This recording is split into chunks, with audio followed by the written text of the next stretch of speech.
Apa Bang Habib, kita ke Mas Burhan. Mas Burhan, pandangan Anda seperti apa Mas mengenai pesan yang disampaikan oleh Pak Luhut ini mengenai adanya orang-orang toksik yang jangan sampai masuk ke kabinet Presiden terpilih Prabowo Gibran ini?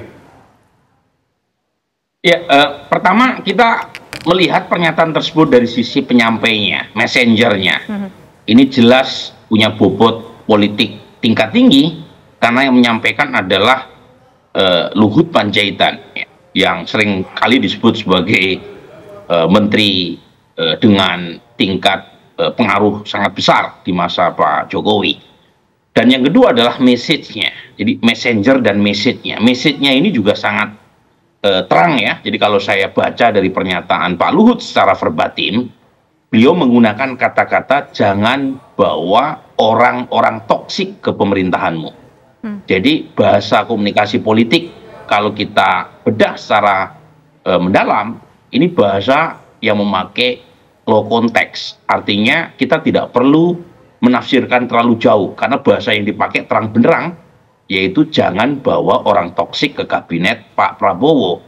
Nah, yang berbeda adalah siapa yang dimaksud ya toksik dalam kata atau istilah yang dipakai oleh Pak Luhut. Nah, secara normatif seperti yang tadi Bung Habib sampaikan, siapapun saya kira sepakat dengan Pak Luhut. Secara normatif, pemerintahan siapapun, apalagi buat Pak Prabowo yang akan mendapatkan mandat sebagai presiden, itu harus menjauhi orang-orang yang beracun, orang-orang yang toksik, orang-orang yang bermasalah. Karena bukan hanya merepotkan Pak Prabowo, tapi juga merepotkan kita sebagai bangsa. Secara normatif ya. Tetapi pernyataan Pak Luhut juga bisa ditafsirkan secara politis. Yaitu berkaitan dengan apakah memang ada usaha dari beberapa pihak tertentu untuk masuk ke dalam pemerintahan Pak Prabowo dan itu bertemu dengan keinginan Pak Prabowo untuk menjalin rekonsiliasi politik. Jadi bisa ditafsirkan secara normatif, bisa juga dikaitkan secara politis.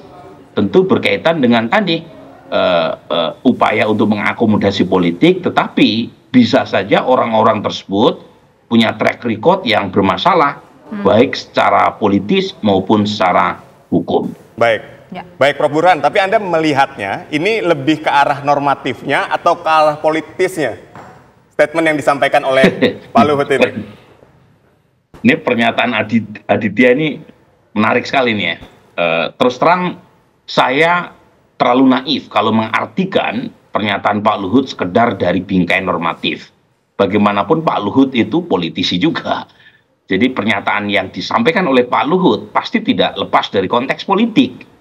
Jadi saya mengartikan bahwa pernyataan tersebut meskipun punya nilai normatif, tetapi juga semacam pesan yang dikirimkan kepada Pak Luhut, kepada Pak Prabowo maupun kepada publik, agar presiden-elek itu hati-hati. Karena bagaimanapun dalam konteks politik, Tisha ya, pemenang itu selalu memiliki 1000 ayah, pecundang layaknya yatim piatu. Jadi pemenang itu pasti akan didekati banyak orang, dan banyak orang itu punya agenda yang beragam. Nah, tentu dalam konteks ini Pak Luhut mungkin punya semacam niat agar jangan sampai ya orang-orang lama atau orang-orang baru yang sebelumnya punya rekam jejak atau reputasi kurang positif, kemudian atas nama akomodasi politik ditarik ke dalam pemerintahan, dan itu akan merepotkan Pak Prabowo sendiri. Ya, Mas Burhan, Prof. Burhan, tapi ini maksudnya orang lama, orang baru. Apakah ini sudah bisa terlihat di permukaan? Yang mana orang baru, yang mana orang lama yang berpotensi untuk jadi toksik? Jadi saya kira Pak Prabowo pasti punya data yang lengkap ya berkaitan dengan track record orang lama atau orang baru. Jadi kalau kita definisikan kan di sini yang jelas dipakai Pak Luhut adalah orang kan, bukan institusi, bukan lembaga, tetapi orang. Nah, jadi orang di sini kan berarti bisa berasal dari komunitas Pak Prabowo yang lama, atau bisa juga berasal dari komunitas Pak Prabowo yang baru. Nah, pertanyaannya, apakah orang-orang tersebut terkait dengan isu yang belakangan muncul? Ya, muncul misalnya berkaitan dengan adanya sinyal yang dikirimkan oleh beberapa pihak untuk merapat ke dalam kekuasaan, dan orang tersebut mungkin punya agenda yang berbeda dengan apa yang selama ini menjadi selling point-nya Pak Prabowo, ataukah memang orang tersebut punya masalah hukum dan untuk mendapatkan semacam bunker politik dari kekuasaan baru nanti, kemudian mereka masuk ke dalam kekuasaan. Nah itu yang mungkin kita berbeda siapa yang dimaksud, tetapi saya menduga dengan sangat bahwa Pak Luhut menyampaikan pernyataan tersebut bukannya dalam ruang hampa, artinya ada konteks politik yang sedang dikirimkan atau dikodekan oleh Pak Luhut. Ya. Oke, baik. Nah ini menarik ya. Nanti kita akan dengar suara dari Bang Habib. Tampaknya dari konteks politik ini Pak Prabowo harus hati-hati karena banyak orang yang mendekati orang yang menang itu punya misi masing-masing. Dulu tidak berteman, sekarang ingin berteman. Ya, ada agenda dan kepentingan yang dibawa. Atau ada orang ingin mengamankan dirinya sendiri. Nanti akan dijawab oleh Bang Habib usai jeda pemirsa, kami kembali.